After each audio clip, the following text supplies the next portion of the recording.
Alright guys, it's the LARP guru here with my first video on this channel. I'm going to go over my White House card predictions. Um, Thankfully, it's only, I think, 7 or 8 fights this time. I believe it's 7 compared to the 13, 14 a normal card is. It's starting on Sunday.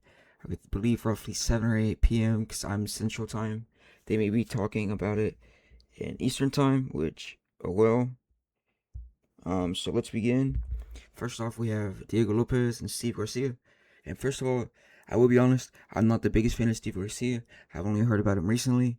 Because I'm a casual, I guess. I don't really watch the smaller cards, like the random fight nights. Sometimes I watch it. Um, but from what I've seen and everybody talking about him, he's on a big knockout winning streak. I believe 7. He's kind of like the dark horse of the featherweight division. And if we go look at his record, 2025, he hasn't fought in 26 yet. He defeated David Onama by knockout, was an impressive win. He did defeat Calvin Cater in 2025, but then again, let's see how old Cater is. He's 38. I mean, he's kind of been out of his prime for a while. His highlight was probably like right before the Max Holloway fight. Good win though, still a quality name. So not complaining too much. He had a canceled fight with Barboza, so he fought twice. Kyle Nelson, don't really know him to be honest, but he got a knockout. Knocked out this Asian guy. I'm not even gonna try to say his name because I don't wanna get canceled on my first video. But he also knocked him out as well. 2023. Costa is a good, like that win is aging very well. Um, that Sean Woodson fight would have been good. He beat Chase Hooper, which is, I mean, it's a popular name, but the win, I'm not really sure what the quality is. Anyway, so we go back to this. Now, he does have the height advantage, and he does have a reach advantage, which, if you've seen his fights, he kind of fights a little rangy, but also, I'm a little worried for Lopez. A lot of people like to forget that he broke both of his feet in the last fight with Volt, right? And that was only, what, like 4 or 5 months ago? Now, I get you can't really say no to these big fights, these big cards, but still, you have to wonder how that's treating him. He lost twice to Volk. He looked really good though. He beat John Silva, lost to Volk. That John Silva fight's gonna age well if he continues to do well. I'm talking about John beat Brian Ortega, which I mean honestly, Brian hasn't been really a contender since he fought Max in 2018. Um, I don't know how he's still in the rankings that high. Same with Yair Rodriguez. Um, this was a good fight, although it was a catch weight because I think Danny Gay was like a 3 hour replacement. Still a good name. Beat him, beat Tucker, he lost to Evolov, which I mean this fight might age well depending on whenever the Vulcan Evolov fight gets booked. So if I'm being completely honest here, my heart says I want Diego to win because I mean he's a fun personality. He fights very for the fans, if that makes sense. But I really don't know. If I was putting money down, I would probably lean towards Garcia. But as a fan and as someone who's not betting any money, I would probably go with Lopez. So it's really a pick 'em for me. Let's see, what are the odds? Lopez Lopez Garcia odds. Okay, so Garcia's the underdog, which that I agree with this. Kind of makes sense. All right, so then we go to this. As everybody knows, Kyle Dawkins kind of on a win streak, I believe. I'm pretty sure because I'm just going off the top of my head. Was in the UFC before. Got cut, made his way back in the regional scene.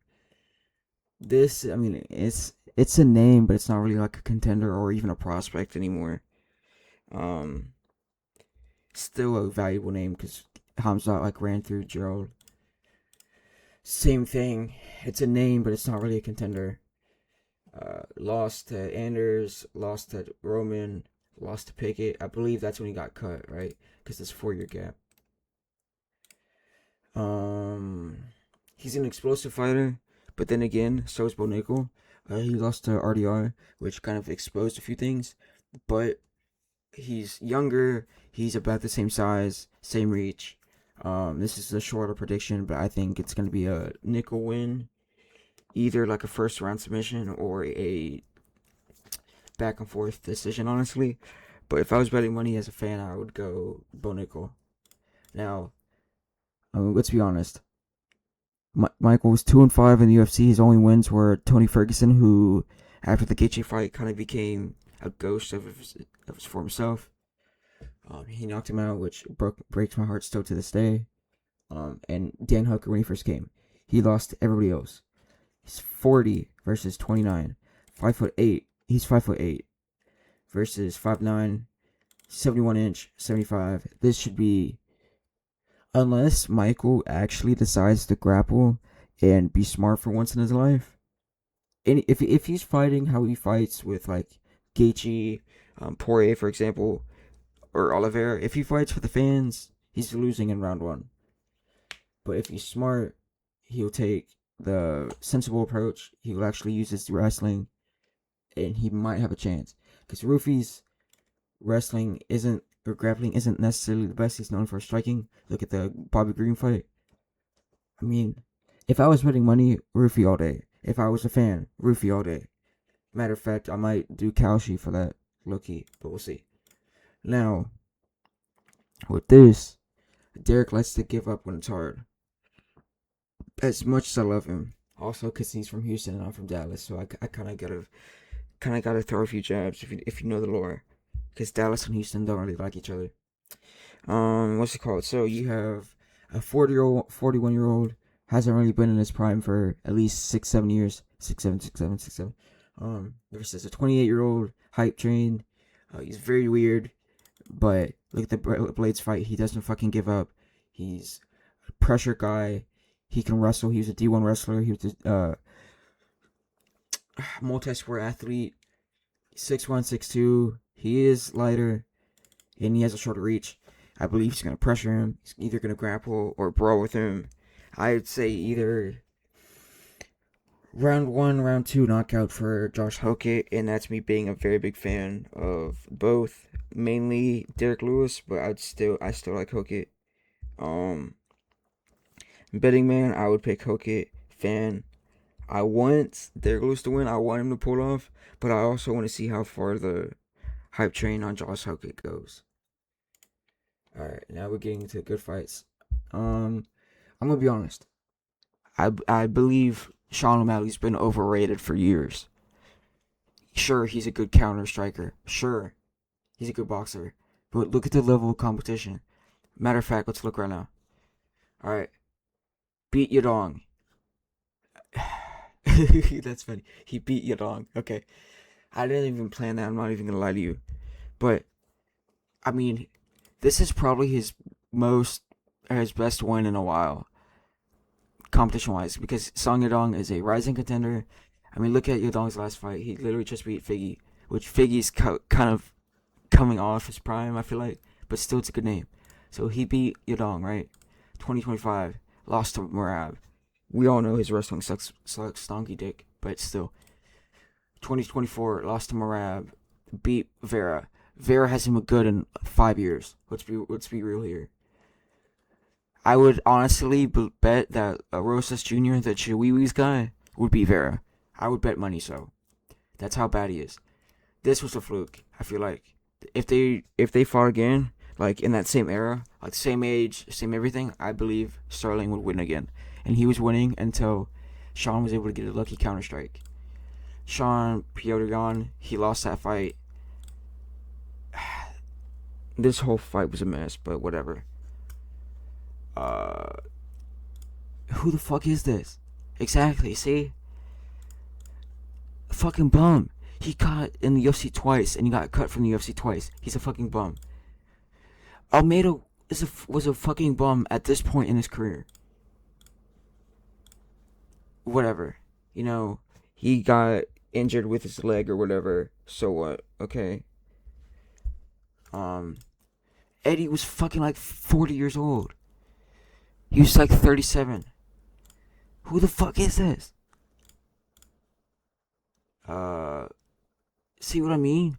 Like, Sean is a good, popular fighter. He's a popular fighter, but his competition sucks donkey dick. You know what I mean? So, we go here. He's 31.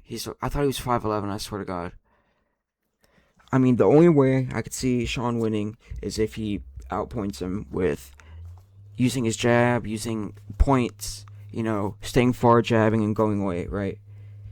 Because look at Zahabi.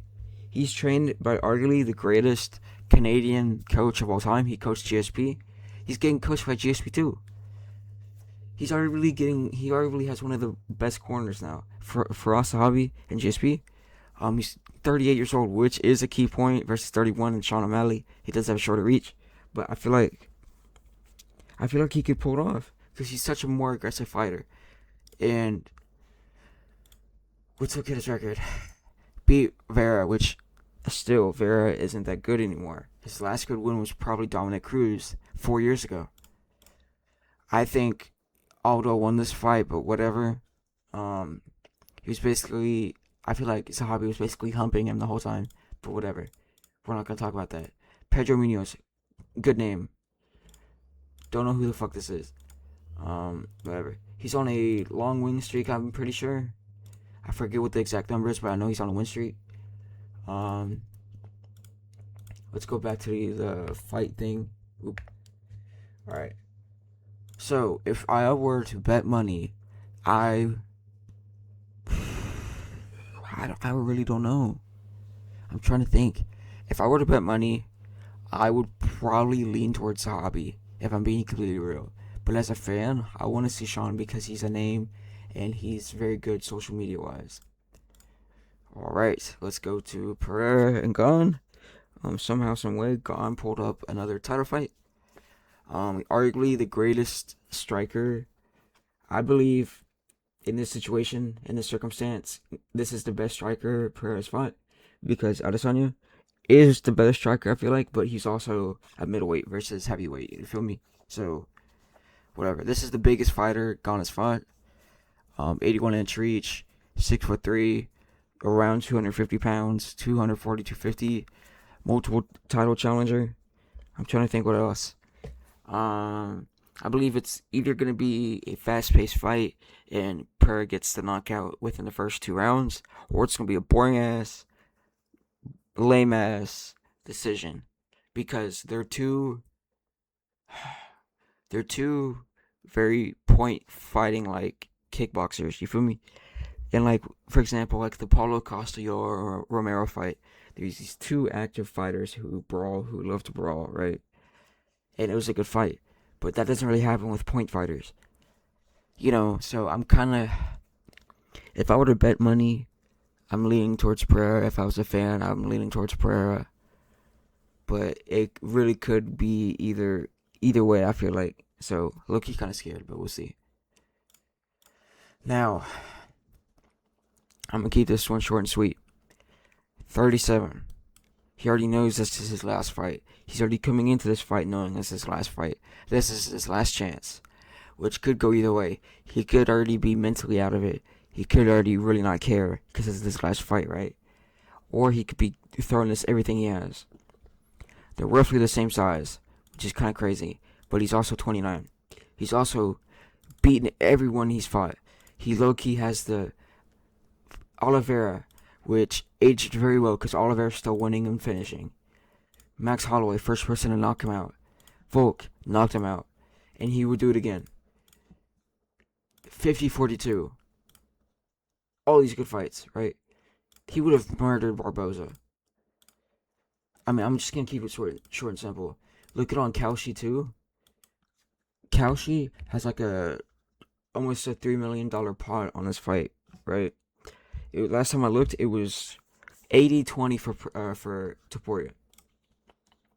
I'm gonna keep it simple. I'm American, right? I would want Gaethje to win, but his antics are kind of weird.